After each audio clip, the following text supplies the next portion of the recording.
Mutton liver fry చేస్తున్నాను అనమాట. ముందుగా కేజీ లివర్ని చిన్న ముక్కలుగా క్యూబ్స్గా కట్ చేసుకోవాలి. 4 చెంచాలు ఆయిల్ వేసుకుందాం. ఒక పెద్ద ఉల్లిపాయ చిన్నగా కట్ చేసుకుని వేయించుకుందాం.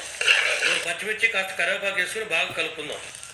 2 చెంచాలు అల్లం వెల్లుల్లి పేస్ట్ వేసుకుని పచ్చివాసన పోయే వరకు బాగా కలుపుకుందాం. 1/2 చెంచా పసుపు వేసుకుని కడిగి పెట్టుకున్న లివర్ ముక్కలన్నీ వేసుకుని బాగా కలుపుకోవాలి. బాగా కలుపుకున్నాక 1 చెంచా ఉప్పు వేసి బాగా కలుపుకుని ఒక 5 నిమిషాలు మూత పెట్టుకోవాలి.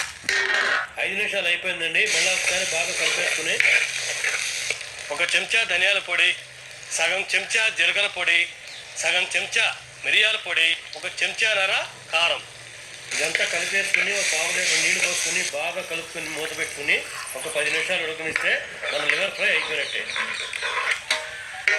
అయిపోయిందండి మన లివర్ ఫ్రై. ఇప్పుడు పట్టేద్దాము, కుమ్మేసేద్దామండి.